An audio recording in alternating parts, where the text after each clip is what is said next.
오늘은 예수께서 십자가에 죽으시고 부활하신 부활주일입니다. 어떤 분들은 부활주일이 마음에 잘 안 와닿는다, 즐겁지도 않다, 이런 분들도 계실 수 있겠어요. 부활은 죽음 후의 일이다 이렇게 생각하기 때문에 나랑은 상관이 없어. 나는 아직 살아있고 아직 건강하고, 그러니 뭐 죽은 후에 부활, 뭐 나하고는 상관이 없다, 이런 분들이 있을 수가 있어요. 그런 분들은 이 부활주일이 연례 행사가 될 수 있죠. 목사님이 또 가운을 입으셨구나, 오늘 또 성찬식을 하겠구나, 갈 때 계란을 주겠지, 이렇게 또 그렇게 여러분이 생각할 수가 있습니다. 그러나 여러분, 죽음이 남의 얘기는 아니죠. 웬관이 내게 멀리 있다 생각을 하지만 그렇지 않을 수도 있기 때문에 그래요. 얼마 전에 선교사님하고 통화를 했습니다. 2월 달에 단기 선교를 다녀온 그 선교사님이신데, 필리핀 현지 교회에 가서 아이들과 함께 공연 또 집회를 하고 끝나고 이제 가려고 그러는데, 그 현지 필리핀 목사님이 3사람을 앉혀놓으셨더라고요. 그래가지고 도대체 왜 저러나 그랬더니 기도를 저보고 해달라는 거예요. 더군다나 영어로. 그러니까 얼마나 제가 부담이 되겠어요. 그래서 도대체 어떤 분들이냐 그랬더니, 한 분은 출산을 앞둔 임산부, 좀 문제가 있었던 것 같아요. 또 한 분은 이제 여자분인데 암 환자셨고요. 또 한 분은 이제 남자분인데 이분이 이제 몸이 아파서 오셨다 그러더라고요. 그래서 하여튼 하나님 앞에 간절히 기도를 해드렸습니다. 감사한 건 여자분이 무사히 순산하셨다고 말씀을 주셨고요. 남자분도 그때 이후로 교회를 잘 나오고 있다 이렇게 말씀하시고, 이제 암으로 투병하던 여자분은 제가 이제 간 후에 몇 주 후에 돌아가셨다, 이제 이런 얘기를 들었어요. 그러나 기도받고 예수 믿고 가셔서 참 감사하다, 이런 말을 선교사님이 하시더라고요. 전 그 얘기를 들으면서 여러 가지 생각이 들었습니다. 참 인생이 꽃 구경하는 것처럼 그렇게 로man틱한 것만은 아니구나. 우리 단기 선교팀은 추운 겨울에 갔으니 따뜻한 나라에서 참 이국적인 환경과 문화 또 이런 걸 보면서 마치 들뜬 아이의 마음으로 그런 마음도 있었던 게 사실이에요. 그러나 이러한 모든 상황에서도 참으로 그 안에 어떤 사람은 죽느냐 사느냐 하는 인생의 기로에서 사투하는 사람들이 있구나, 이런 생각을 하게 되었습니다. 통계적으로 전 세계에서 하루에 전 세계에서 죽는 사람이 17만 명이라고 나와 있습니다. 이미 의왕시가 15만 명이에요. 하루 자고 나면 의왕시보다 더 많은 사람이 이 지구에서 사라지는 것입니다. 뿐만 아니죠. 시간당 몇 명이 죽나 했더니 7,000명, 분당 118명, 초당 2명씩 죽어나가고 있다는 것이에요. 통계적으로. 그러니까 죽음이 나와 상관이 없는 문제다, 그렇지 않아요. 여러분, 결혼해서 김포공항으로 신혼여행 가다가 그 차가 교통사고 나서 둘 다 죽은 거 아십니까?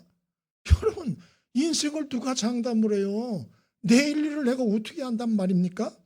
그러므로 이게 뭐 부활 나와 상관없어, 죽음 나와 상관없어, 나는 오로지 즐기는 데만 관심이 있어 라고 착각을 한다면 대단한 착각을 하고 있는 것입니다.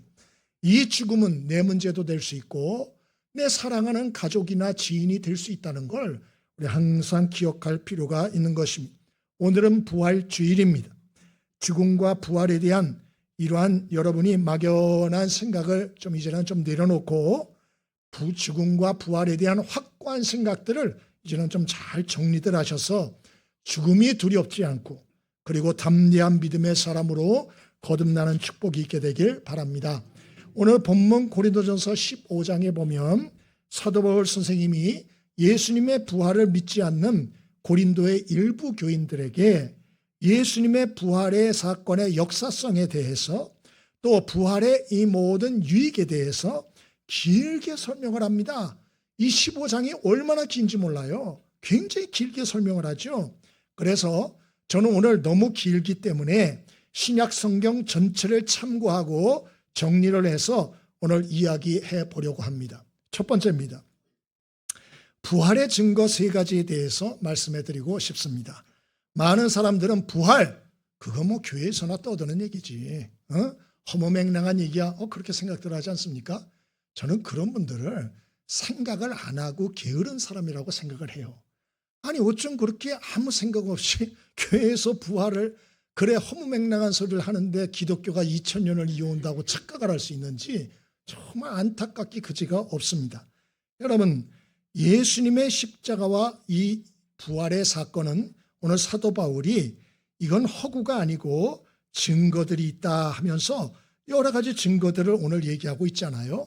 저는 오늘 세 가지만 추려서 얘기를 해보겠습니다. 우리 학생들, 청년들을 보니까 오늘부터 설교 노트를 뭐 적으라고 한 것 같더라고. 설교를 그냥 들으면 다 잊어먹어요. 여러분에게 아무 도움이 되지 않아요. 새기십시오, 마음에. 그러면 첫 번째로 부활 증거의 첫 번째 증거가 무엇입니까? 따라해 보시죠. 제자들의 급격한 변화. 예수님의 부활의 역사성에 대해서 알 수 있는 첫 번째는 제자들의 급격한 변화. 아시는 대로 예수님의 제자들은 겁쟁이들이었습니다. 예수님이 십자가 체포될 때 다 도망갔어요. 한 명도 남지 않았습니다.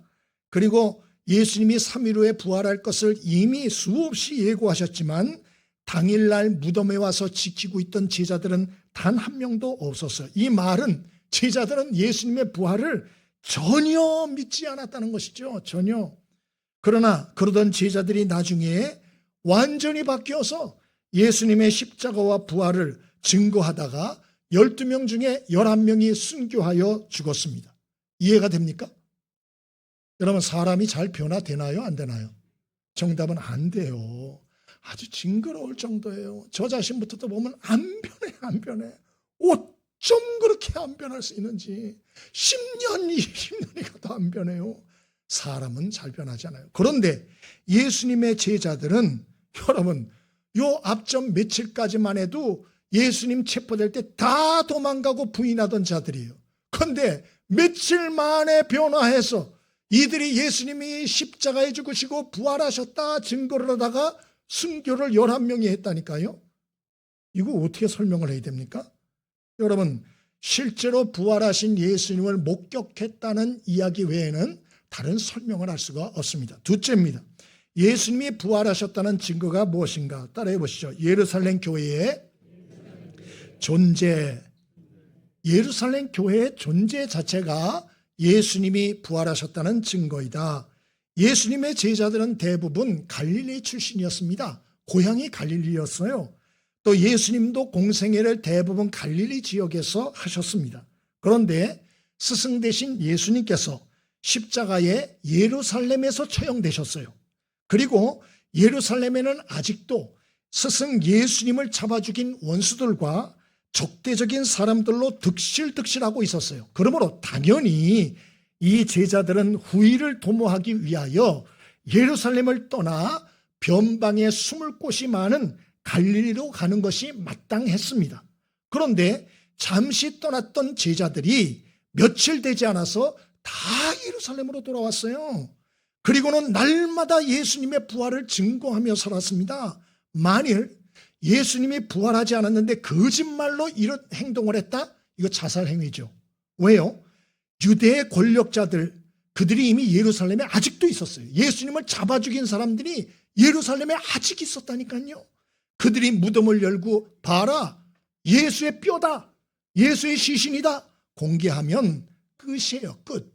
그러면 이 제자들은 혹세 무민을 하였다는 그 죄목으로 공개적 처형을 더 당하게 될 것입니다.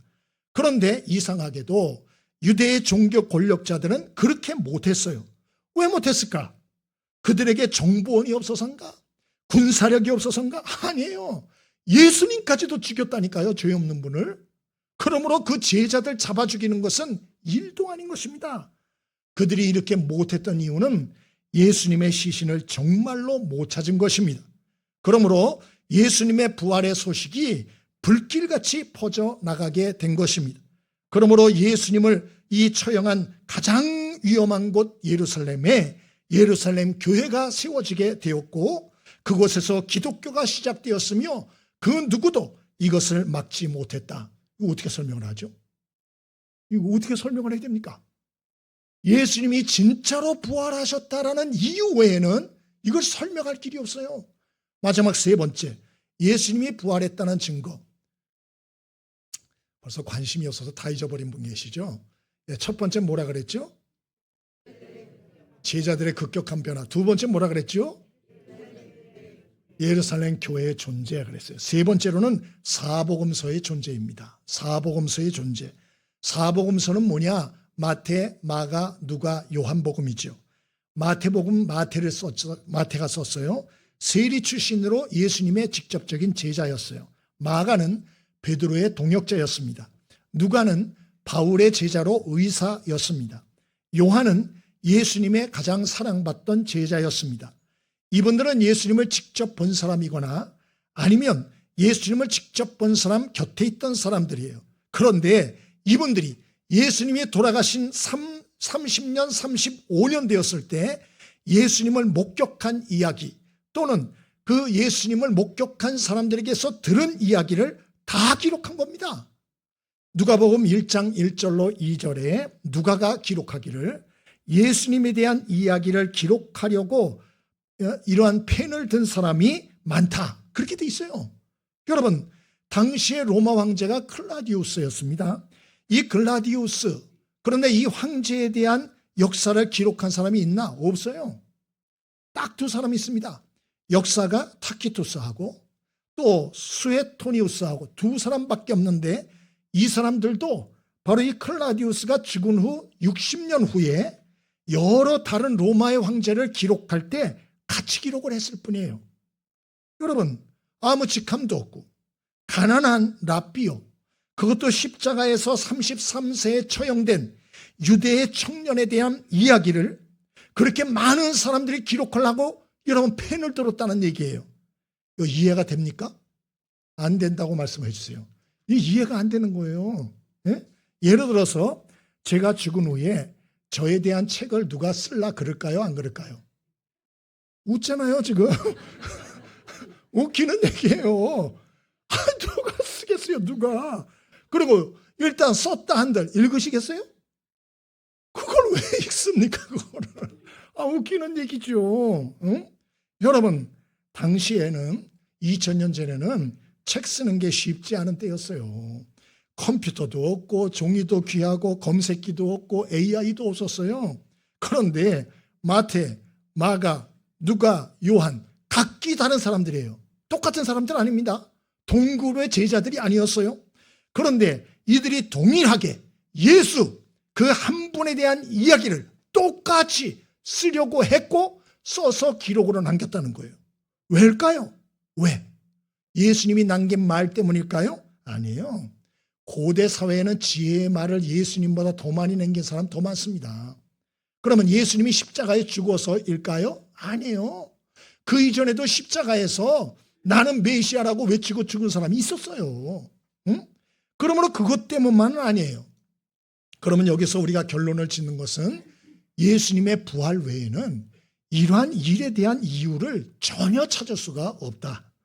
만약 예수님께서 십자가에 죽고 부활하지 않았다면 12제자도 흩어졌다가 모일 수가 없었고 120명의 성도도 흩어졌다가 모일 수가 없었고 500명의 성도들도 흩어졌다가 절대 모일 수가 없었다.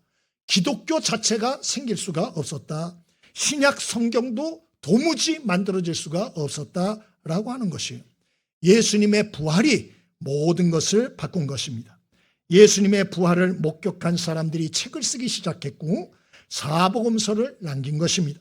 그리고 예수님의 십자가와 부활의 복음을 증거하다가 순교까지 한 것이죠. 그리고 결국 예루살렘의 교회가 세워지게 되었고 급속한 교회의 성장으로 전 세계의 교회가 세워지게 되었다. 저는 부디 여러분에게 깨달음이 있게 되길 바랍니다. 그럼 마지막 두 번째로, 그럼 예수님의 부활이 주는 유익이 뭐냐? 그래, 예수님 부활했다고 치자. 그게 우리한테 뭔 유익을 주나? 세 가지 마찬가지입니다. 첫 번째, 죽음을 두려워하지 않아도 됩니다. 죽음을 두려워하지 않아도 됩니다. 왜입니까? 죽음이 끝이 아니에요. 이 땅이 전부가 아니라는 것이에요. 그러므로 죽음을 두려워하지 않아도 된다, 그런 뜻이죠.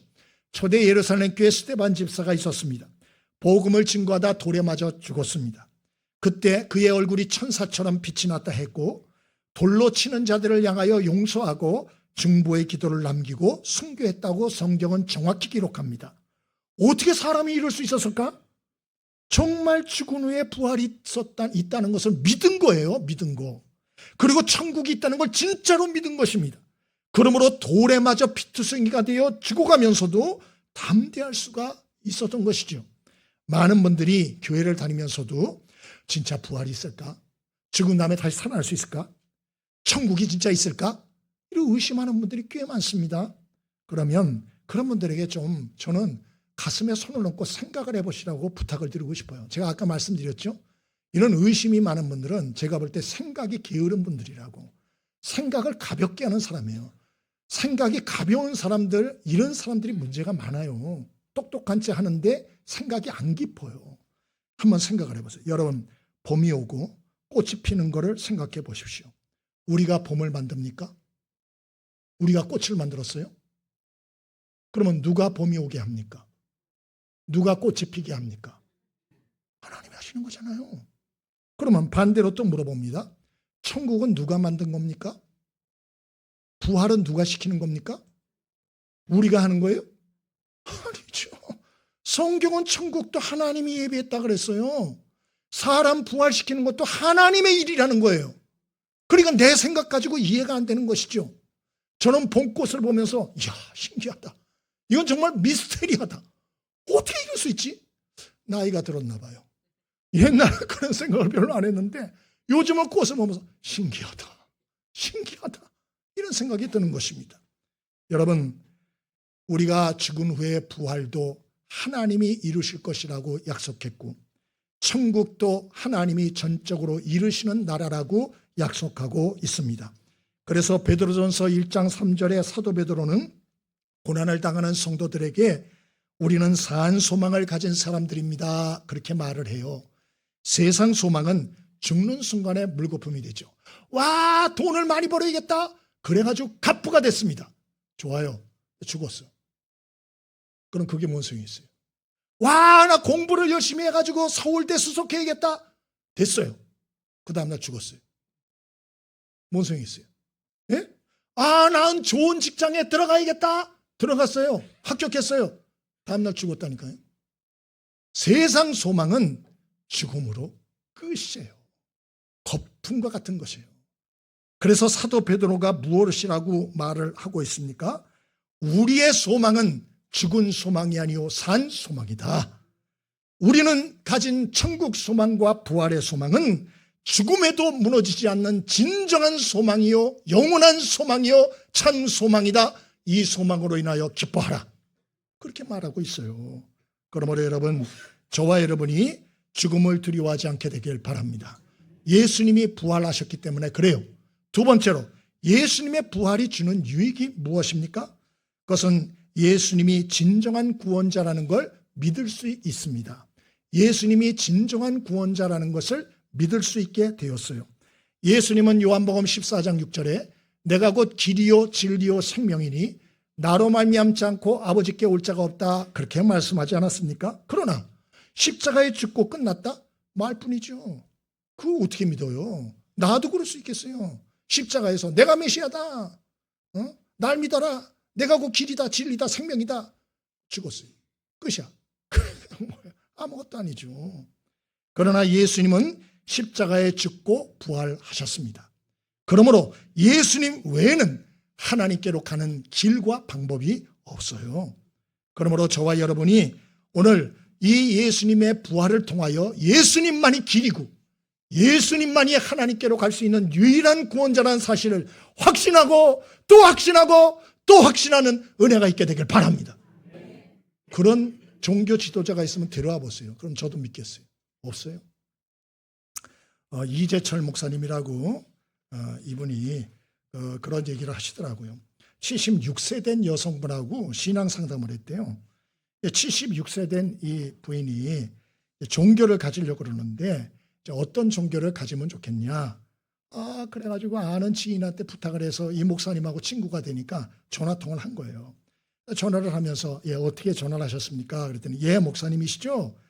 제가 나이가 드니까 종교를 가져야 될 것 같은데 불교, 천주교, 개신교 중에서 어떤 신앙을 가져야 될지 좀 알려주십시오. 그랬대요.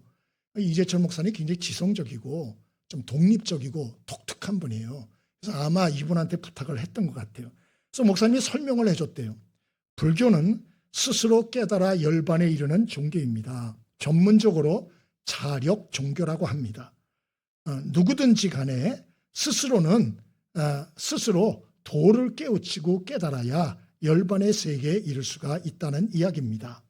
그러나 기독교는 타력 종교입니다. 인간 속에는 자기의 죄를 깨닫고 자기를 바로 세울 능력이 없습니다. 그러므로 내 밖에 있는 예수 그리스도의 힘을 의지하여 구원으로 나아가는 것, 그것이 기독교입니다. 가톨릭은 개신교와 비슷한 면이 많습니다. 그러나 가장 큰 차이는 바로 참으로 성직자에 대한 절대적인 의존도입니다. 가톨릭은 신부님이 없으면 예배도 드릴 수가 없습니다. 내가 무엇을 잘못하면 회개할 때 반드시 신부님을 찾아 고해성사를 해야 합니다. 신부님이 하나님과 사람 사이에 중재 역할을 합니다. 그러나 개신교는 한 사람 한 사람이 예수님을 의지하여 하나님께 자기 자신의 문제를 직고할 수 있습니다. 저는 하나님과 대면하는 그리스도인으로 사는데 사람의 도움이 필요 없이 내 죄를 회개하기 위하여 신부의 도움을 필요로 하지 않습니다. 그러므로 크리스천 개신교인으로 살고 있습니다. 이렇게 말을 했다는 거예요. 설명을 잘했어요? 못했어요? 잘한 겁니다. 이 정도면 아주 잘하신 거예요. 그랬더니 그 여성분이 그러더래요. 목사님, 말씀 감사합니다. 근데 한 가지 질문이 있어요. 구약 성경에 보니까 노아 홍수 때 비가 와서 온 세상이 물에 잠기고 노아 방주에는 다 죽었다 그러는데 그게 사실입니까? 그렇게 묻더래요. 그렇습니다. 성경에 사실로 기록되어 있습니다. 그런 말씀을 드렸더니 이 여자분이 하는 말이, 그러면 민물고기, 바닷고기는 왜 살아있는 것입니까? 그러더래요. 난 도대체 뭔 소리인지 모르겠어. 아니 이게 뭔 소리인지 이해가. 그 목사님이 그래서 어이가 없어가지고 이렇게 전화에다 대고 얘기를 했대요. 사모님, 아직 종교를 가질 자격이 없으십니다. 연세가 76세면 종교에 대해서 그 정도 생각을 가지시면 안 됩니다. 종교는 취미생활이나 지적인 호기심을 만족케 하기 위해서 가지는 게 아닙니다. 종교는 죽고 사는 것입니다. 종교는 자기의 인생과 죽음에 대하여 정직하게 질문을 가진 사람만이 가질 수 있는 게 종교입니다. 그렇게 말했다는 거예요. 제가 친구의 부탁을 받고 지금 통화를 해드립니다마는 우리는 죽음이라는 독화살에 이미 맞아서 죽어가 있는 존재들입니다. 그런데 독화살에 맞아 죽어가고 있는데 그것부터 뺄 생각은 하나도 안 하고 이 독화살이 어디서 날아왔는지 무슨 독이 있는지 그것부터 따지면 죽습니다. 그렇게 말을 했다는 것이에요. 이 여성분이 그 얘기를 듣고 죄송하다고, 잘 알아들었다고, 큰 도움이 되었다고 그렇게 말씀하셨다는 것이에요. 여러분, 예수님의 부활 사건이 나에게 무슨 이득이 있는가? 앞전에 말씀을 드렸죠. 바로 죽음을 두려워하지 않게 됩니다. 이걸 진짜 믿으면. 또 하나는 우리를 죄에서 우리를 사시고 우리를 하나님께로 인도할 수 있는 분은 예수님밖에 없구나. 이 사실을 진짜 깨닫게 되는 것입니다. 저와 여러분이 오늘 하나님의 백성답게 저와 여러분이 오늘 하나님 안에서 이러한 예수님에 대한 믿음이 다시 확고해지는 은혜가 있기를 바랍니다. 마지막입니다. 예수님의 부활을 믿는 자에게 주어지는 유익이 무엇입니까? 그것은 우리로 선하게 살 힘과 능력을 얻게 합니다. 우리로 선하게 살 힘과 능력을 얻게 합니다. 세상 살아가는 일은 쉽지 않습니다. 너무너무 힘들어요. 더군다나 이 힘든 세상에 그리스도인으로 살아간다? 더 힘듭니다. 더. 왜? 이 세상에서 손해보고 살아야 되거든요. 희생하며 살아야 되잖아요. 예수님이 본 보여줬잖아요. 난 섬기러 왔다고, 너희도 섬기는 자 되라고. 자기를 부인하고 자기 십자가를 지라고. 낮아지려고 하는 자가 높아진다고. 천국은 작은 자들의 것이라고 그런 말씀했잖아요. 그러니까 예수를 믿으려면 손해보고 희생하고 용서하고 사랑하고 말씀대로 순종하며 살아야 더 힘들어요. 응? 그럼에도 우리가 견디고 버티고 희생하고 섬기고 헌신하며 살 수 있는 이유가 무엇입니까? 이 땅이 전부가 아니니까. 눈에 보이는 게 전부가 아니니까. 아니 솔직히 이 땅이 전부라면 못하는 말씀대로 삽니까? 왜 희생하고 삽니까? 왜 헌신하고 삽니까? 나도 세상 사람들처럼 살고 싶어요. 주일날 놀러 다니고 내 하고 싶은 대로 다 살고 싶어요. 그렇게 안 해요. 왜죠? 이 땅이 전부가 아닌 걸 아니까. 눈에 보이는 게 전부가 아닌 걸 깨닫고 알고 있으니까. 이 세상 삶 후에 하나님의 공정한 심판이 있다고 성경이 말하니까. 사도 바울은 디모데후서 4장 6절에 나의 떠날 시각이 가까웠도다. 나는 선한 싸움을 싸우고 나의 달려갈 길을 마치고 믿음을 지켰으니 이제 후로는 나를 위하여 의의 멸관이 예비되었으므로 주 곧 의로우신 재판장이 그날에 내게 주실 것이며 내게만 아니라 주의 나타나심을 사모하는 모든 자에게 도니라. 그렇게 말씀했어요. 끝이 아니라는 거예요. 죽음이. 그 후에 하나님의 상급이 있고 면류관이 있다. 분명히 말씀했어요. 그래서 힘들어도 우리가 하나님의 말씀대로 순종하며 헌신하며 사는 것이죠. 그뿐 아니에요. 부활하신 예수님은 승천하면서 보혜사 성령을 보내주겠다고 했어요. 세상 끝날까지 너희와 함께하여 너희를 돕겠다. 그래서 마지막까지 하나님이 주신 구원을 완성시킬 것이다. 그렇게 약속해 주셨어요. C.S. 루이스가 이런 말을 했습니다.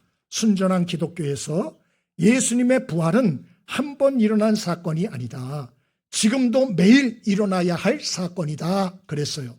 왜? 인생 살아가는 게 힘드니까. 매일이 죽을 것 같아요. 매일 죽고 싶다니까요. 사도 바울도 고린도전서 15장 끝절에 뭐라 그랬어요? 나는 날마다 죽노라 그랬어요. 날마다 죽고 싶은 마음이 가득해요. 그런데 어떻게 살아갑니까? 그것은 주님을 의지하는 거죠. 아, 내 인생의 주인 계시구나. 예수님이 계시구나. 성령님이 계시구나.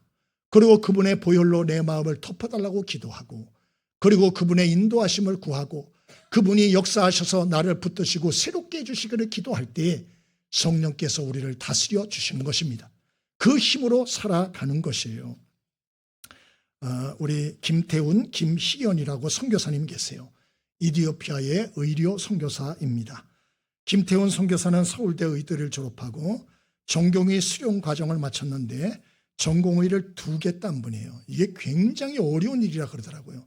전공이 하나 따는 일도 힘든데 이분은 2개, 천재죠. 18년을 공부하고 훈련했대요. 전문의 2개 따려고. 그리고 대학병원, 서울대병원, 아산병원에서 전문의 교수 자리를 제공하면서 오라고 그렇게 얘기를 했답니다. 당연히 그렇겠죠. 근데 이분이 기도하다가 하나님의 성령의 음성을 들었어요. 뭐라고 기도하는데 성령께서 마음에 말씀하시나 너는 내가 원하는 곳에 갈 수 있느냐? 그 음성을 든 거예요. 여러분 갈 수 있습니까? 너는 내가 원하는 곳에 갈 수 있느냐? 이분이 답을 지혜롭게 잘했어요. 주님이 함께 하시면 어디든지 갈 수 있을 것 같습니다. 그렇게 답을 했대요. 주님이 함께 하시면 어디든지 갈 수 있을 것 같습니다. 그런데 하나님이 결국 이끄셔서 선교사의 길로 갑니다. 다 내려놨습니다.